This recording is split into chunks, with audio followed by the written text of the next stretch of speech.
హరి ఓం. సాదరం వందనములు.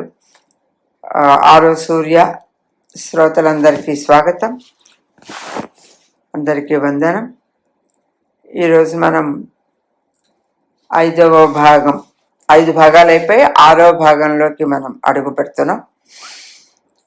ఈ రోజుతోటి శ్రీ అరవిందుల పుస్తకంలో అదీమదర్కి మనం చెప్పుకుంటున్న తెలుగులో ఒక భాగం అయిపోయింది. మన ఇంతకుముందు ఇందులో భాగాలు సుమారుగా 6 ఎన్నో ఉన్నాయని చెప్పుకున్నాం మనం.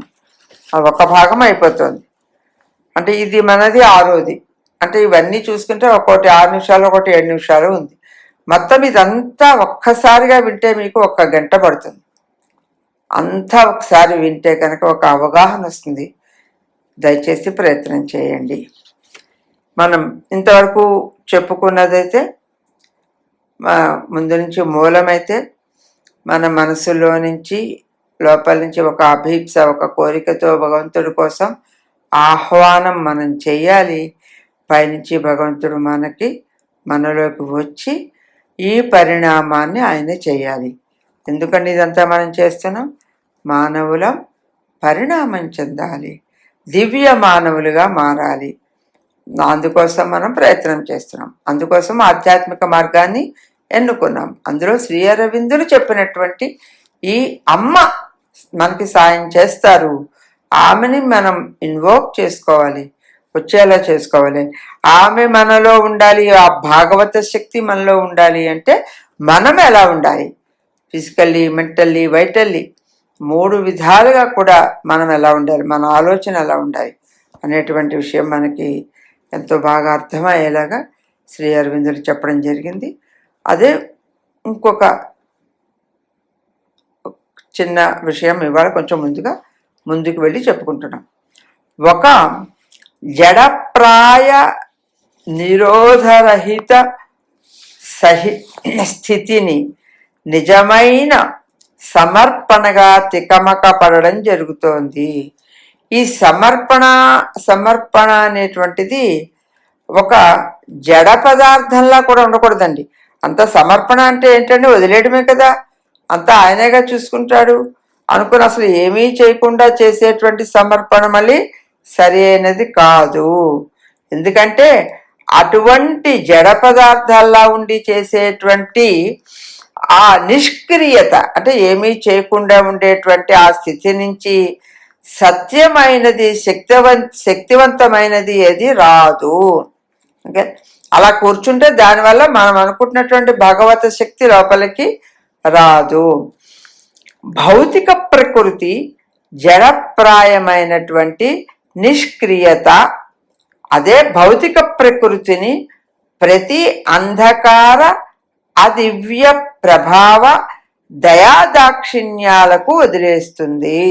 అదండి, మనం గట్టిగా పట్టుకోకపోతే ఏమిటవుతుందండి, ఈ భౌతిక ప్రకృతి సరే వాళ్ళ ఇష్టం, చేయాలనుకుంటే చేస్తారు, లేకపోతే లేదు అని ఈ ఫిజికల్, ఈ వైటల్ ఎంతసేపు ఏం చేస్తుందండి, అలాగే వదిలేస్తుంది. వాళ్ళ ఇష్టం, దయాదాక్షిణ్యాలు, వాళ్ళు ఏదో అయితే అవుతారు, కావలిస్తే చేస్తారు, లేకపోతే లేదు అని.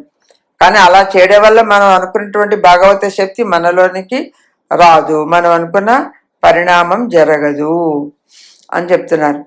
అయితే దివ్యశక్తి కార్యం జరగాలి అంటే ఒక సంతోషకరమైనటువంటి, పూర్ణమైనటువంటి, బలీయమైనటువంటి, సహకారి అయినటువంటి, పరమ సత్య ప్రకాశమైనటువంటి శిష్యుని అంధకార అనృతాలకు వ్యతిరేకంగా అంతరంలో పోరాడగల యోధుని, దైవంపై విశ్వాసం గల సేవకుని విధేయత తప్పకుండా కావాలి.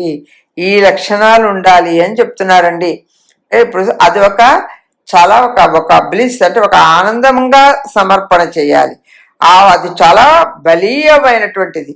ఇవి చెప్తుంటే మనకు ఒకటి గుర్తొస్తుందండి. మనకి కాళిదాస్ గారి కావ్యంలో కూడా మనకి వీళ్ళని వర్ణించేటప్పుడు కూడా ఈ రాజుల్ని, దిలీపుడు ఆ రాజుల్ని, రఘువంశ రాజుల్ని వర్ణించేటప్పుడు చెప్తాడు, బలము ఉండి సహనం కలిగి ఉండడం అనేటువంటిది చెప్పారు. అంటే అంటే ఏంటండి, బలం ఉంది కదా అని వెళ్ళిపోయి దెబ్బలాడడం కాదండి. ఉన్నవాడికి సహనం ఉండాలి, అది గొప్ప. ఆ బలానికి అందం ఇచ్చేది సహనం. అలాగే ఇక్కడ ఏం చెప్తున్నారండి, ఇక్కడ ఇక్కడ మనకి ఈ అంధకార అనృతం అంటే అసత్యం, వీటికి వ్యతిరేకంగా లోపల ఒక పోరాడేటువంటి ఒక వ్యక్తి ఉండాలి. ఓకే, వ్యక్తి ఒక యోధుడు, యుద్ధం చేసేటువంటి వాడు ఉండాలండి. పైగా ఆ యోధుడు ఇంకా ఎలా ఉండాలండి, దైవం మీద విశ్వాసం కలిగి దైవానికి సేవకుడిలాగా విధేయుడిలాగా ఉండాలి. అంటే అంధకారంతో అసత్యంతో దెబ్బలాడేవాడై ఉండాలి, అంటే వాటిని దరికి చేరనీయకుండా ఉండాలి. అలా అని భగవంతుడికి విధేయుడై ఉండాలి. అటువంటి ఒక యోధుడు అంతరంగంలో ఉండాలి. ఇది యథార్థ ధోరణి. దీనిని అంటే ఇది ఇలా ఉండాలి. యథార్థ ధోరణి అంటే ఇట్ మస్ట్ బి, ఇది కామన్ అయిపోవాలి. ఓకే, దీనిని అలవరుచుకొని నిలుపుకోగలిగినటువంటి వాళ్ళు నిస్పృహలు, కష్టాల వల్ల విచలితులు కానివారు. ఏదైనా డిసప్పాయింట్మెంట్స్ అవి వస్తే వాటిని కదిలిపోకుండా ఉన్నటువంటి వాళ్ళు, కష్టాలకి కదిలిపోకుండా ఉన్నటువంటి వాళ్ళు. ఓకే, ఇవేవి ఇలా కదిలిపోకుండా విశ్వాసంతో సంకట స్థితిని దాటిపోయి, అంటే ఈ స్థితి వచ్చింది అంటే ఆవిడ దాటిస్తుంది అని ఒక నమ్మకంతో దాన్ని దాటి మహోన్నత విజయం వైపు, మహత్తరమైనటువంటి సమూల పరివర్తన వైపు సాగిపోతారు. ఎప్పుడైతే అటువంటి యోధుడిని తీసుకొని మనలో ఉండేలా చేసుకుని, మనలో ఈ అనృతము అంటే అసత్యము, అంధకారము లేకుండా చేసుకొని, ఒక పక్క అలా అని భగవంతుడికి మాత్రం విధేయత కలిగి ఉండేలా చేసుకుంటే పైగా మనకి కలుగుతున్నటువంటి నిరాశ, నిస్పృహలకి, కష్టాలకి కదిలిపోకుండా ఉంటూ ఆ భగవంతుడి మీద ఒక విశ్వాసంతో కనుక ఉంటే తప్పకుండా విజయం వైపు మనం ముందుకి వెళ్తాము. పరివర్తన వైపు అటువంటి వాళ్ళే సాగిపోతారు అని చెప్తున్నారు. ఇది యథాశక్తి అందరికీ అర్థమయ్యేలా చదువుకున్నామని అనుకుంటున్నాను. అందరం కూడా దీన్ని బాగా, మీతో పాటు నేను, అందరం కూడా దీన్ని బాగా అర్థం చేసుకుందాం, దీన్ని ఆచరిద్దాం, దానికోసం ప్రయత్నం చేద్దాం. నేను ముందుగా చెప్పినట్లుగా దయచేసి అందరూ కూడా మొత్తం ఈ 6 కలిపితే ఒక 1 hour పడుతుంది. వీలైనంత వరకు ఈ 1 hour ఎట్ ఏ టైం విని కావలిస్తే పాయింట్స్ రాసుకుని పెట్టుకుంటే మనకి ఆచరణ యోగ్యంగా ఉంటుంది. కనుక నెమ్మదిగా ఇలాంటివి వినగా ఓకే చేయగా మనకి తప్పకుండా ఈ పరిణామంలో మనం ముందుకు వెళ్ళగలుగుతాం. ఓకేనండి. జయతు భారత్.